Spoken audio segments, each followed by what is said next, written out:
Bonjour à tous, nouvelle vidéo. Cette fois-ci, on va parler de mon futur avenir professionnel. Avant de démarrer cette vidéo, je souhaitais vous indiquer qu'en description de cette vidéo, j'ai ajouté à la fois un nouveau profil Instagram. Donc ça, c'est une toute nouvelle page que j'ai créée. Donc c'est pour, en fin de compte, suivre quelques aventures sur cette chaîne-là. Vous pouvez m'envoyer aussi des messages directement depuis ce compte-là. Et puis, par la même occasion, une adresse mail pour les personnes qui n'ont pas de compte Instagram. Allez, on commence tout de suite. Donc, qu'est-ce que je vais faire ensuite, la suite de mon aventure? Alors, je vais me diriger vers un métier du bâtiment, à savoir électricien du bâtiment. Alors, pourquoi ce métier-là, pas plutôt qu'un autre? Alors, pour plusieurs raisons, je dirais. Déjà parce que tu peux te spécialiser dans plein de domaines différents. Tu peux être à la fois dans le tertiaire, tu peux être à la fois dans le ferroviaire, tu peux travailler dans les énergies renouvelables, tu peux travailler en domotique, tu peux être dans un bureau d'études, tu peux travailler dans l'industrie, dans la maintenance, etc. C'est très vaste, c'est très vaste. Ça touche dans plein de secteurs et de métiers différents. Donc peut-être que je trouverai mon nid dans un de ces secteurs qui a été cité. Ou alors directement dans l'habitation classique et puis faire des modifications.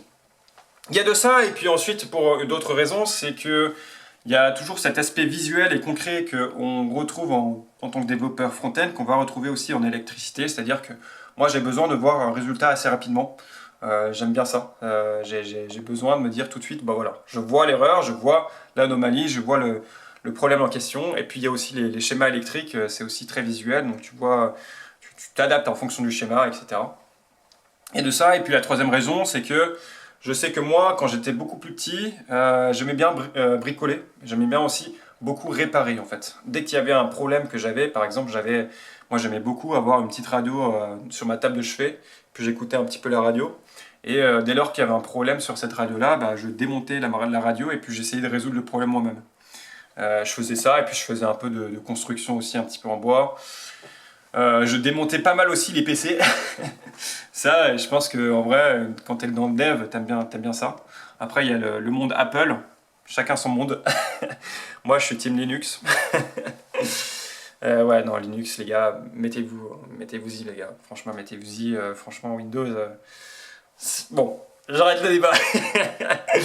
J'arrête le débat là-dessus. Non, je suis très team Linux. Bref. Donc pour tous ces avantages-là, enfin pour toutes ces choses-là, en fin de compte, je pense que ce métier peut me plaire. Après, je peux me tromper. Voilà, je peux me lancer dans une voie, je peux me tromper, c'est pas un problème. C'est-à-dire que la formation n'est pas trop longue. Je vais vous parler justement de la formation que je vais faire. Enfin, qu'est-ce que je compte faire concrètement. Mais voilà, on peut tous se tromper, mais l'objectif c'est d'avancer quand même quelque part. Il faut aussi que tu aies un objectif, te dire, bah voilà, c'est pas facile de se réorienter en plus de ça, surtout quand tu es dans le développement, bah tu sais pas trop. Après, tu peux très bien changer dans un autre domaine de l'informatique, mais si l'IA met son nez dedans, bah voilà, tu peux encore te retrouver sur le carreau dans 5 ans, quoi. Non, après, évidemment, il y a l'IA. L'IA. Concrètement, moi je compte l'utiliser plus à titre business. Si demain j'ai un petit SaaS à faire, si demain j'ai une idée vraiment de créer un petit business ou faire des petites missions freelance, bah écoutez, je vais utiliser l'IA, hein, j'ai envie de dire, je vais l'utiliser, mais c'est vraiment de côté, quoi. De côté. Mais on connaît tous les avantages, hein, le principal avantage de l'IA, on sait très bien, hein, c'est le fait de pouvoir enchaîner les projets, de pouvoir tester son marché beaucoup plus rapidement. Voilà, de pouvoir... ça, t'as plus ce problème-là. C'est-à-dire qu'avant, bah, par exemple, tu construisais de A à Z ton produit, ton logiciel, et tu pouvais mettre 3 ans avant de le construire. Là, aujourd'hui, bah, tu peux le mettre en ligne en 6 mois, et tout de suite voir si le marché marche ou pas, quoi. Donc, en gros, tu auras gagné 2 ans et demi. Bon, les inconvénients, on les sait aussi, hein, c'est plus de licenciements, moins de postes disponibles, je pense. Alors ça va pas être que lié à l'IA, mais ce que je veux dire, c'est que là, le métier de développeur n'est plus du tout le même. C'est plus le développeur ne devient plus vraiment un créateur de code, en fait. C'est l'IA qui va tout faire. Donc forcément, on n'aura plus vraiment besoin de beaucoup de développeurs. Alors il n'y a pas que l'IA, il y a aussi le contexte économique, il y a aussi l'offshore, etc.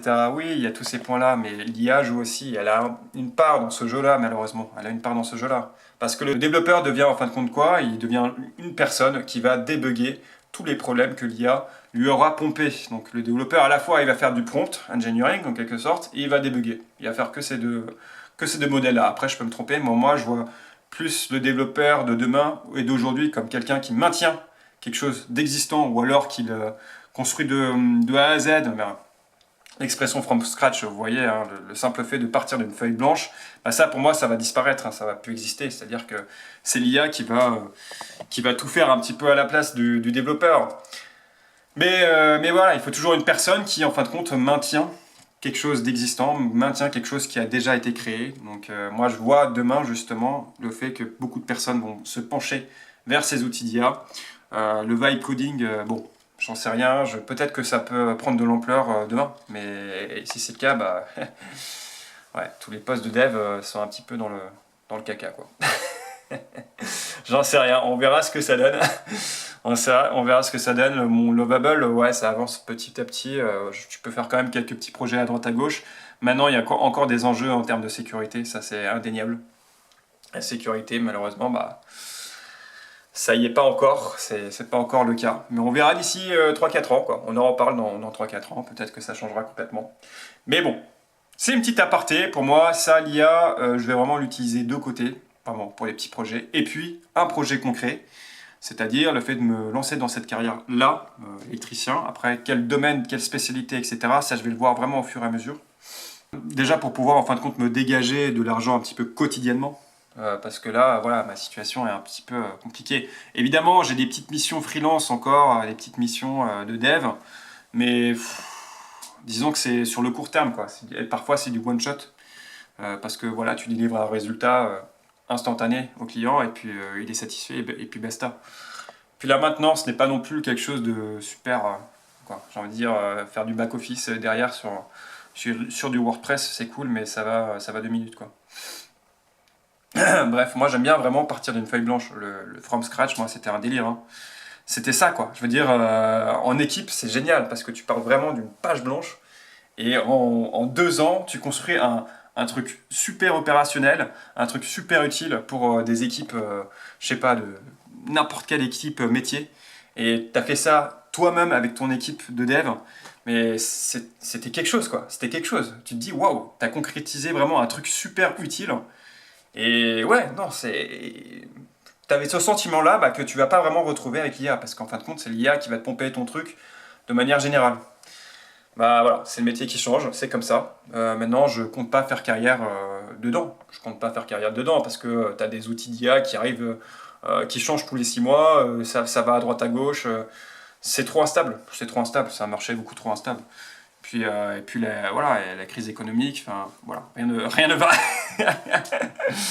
Non, voilà, là pour l'instant je fais ça, c'est ma petite stratégie personnelle. Alors avant toute chose, je voudrais vous parler de 2 points. À la fois, il y a des gens qui ont été étonnés en fin de compte de mon parcours en tant qu'ingénieur, être en fin de compte dans le développement front-end. Pourquoi j'ai fait ça et pas autre chose? C'est vrai que c'est pas courant, ok, des ingénieurs qui deviennent dev front-end après une école d'ingé. Tu aurais pu faire ça, tu aurais pu faire un bootcamp de 6 mois, ça c'est un peu les discours de base qu'on entend. Oui, sauf que 2 choses. La première, tu as la maturité, la deuxième, tu as l'éducation. Il y a des personnes qui sont beaucoup plus matures plus tôt, qui savent ce qu'ils veulent faire plus tôt. Il y a ensuite des personnes qui ont une éducation différente de la mienne. Voilà, c'est tout. Parce que mes parents voulaient vraiment faire en sorte que j'intègre une école d'ingénieur pour voilà, réussir ensuite par la suite. Bon, malheureusement, il y a des situations qui font que c'est comme ça. Mais c'est pas grave, il faut s'adapter. Et c'est vrai que quand tu es ingénieur, tu t'adaptes aussi. Tu as un profil où tu peux t'adapter. Tu es assez polyvalent là-dessus, tu vas pas... voilà, moi c'est ce que... Voilà. Je pars sur cette voie-là, on verra ce que ça donne, et m'emmerdez pas, quoi. Non, en réalité pourquoi j'ai fait Dev Front? C'est vrai qu'en fait, après le bac, je savais pas quoi faire. Et puis, je voulais un petit peu relever le défi de pouvoir me dire que j'étais capable de faire une école d'ingénieur. Et c'est quelque chose de fait. J'ai même pas redoublé en plus de ça, parce que sinon le crédit, ça aurait été compliqué.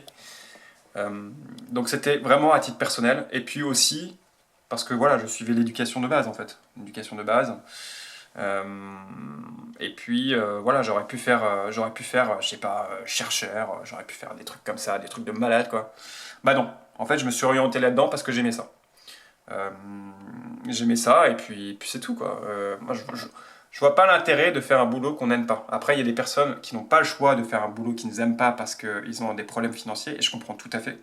Maintenant, libre à chacun de faire ce qu'il veut, mais moi, je considère que voilà, c'était ma voie, c'était ma lancée, j'aimais ça, et puis j'aurais pu faire de l'UX, UI design, parce que c'était aussi quelque chose qui me passionnait. Là, bon, c'est pas ce que ça va donner demain aussi, ce secteur-là, donc c'est trop risqué encore pour moi. Donc je préfère me mettre de faire cette reconversion, mais je pense que c'est tout à fait légitime pour moi. Voilà, donc je vais clore cette vidéo parce que j'ai pas mal parlé et puis tout compte fait, dans une prochaine vidéo, je vais vous parler de tout ce que j'ai appris sur les diplômes de reconversion, donc CAP, RNCP, et puis aussi mon aventure avec Active Projet, France Travail, etc. Ça, je vais vous en parler directement dans une autre vidéo. C'est beaucoup mieux comme ça, voilà. Je vous remercie et bon visionnage pour la suite. À très bientôt. Ciao!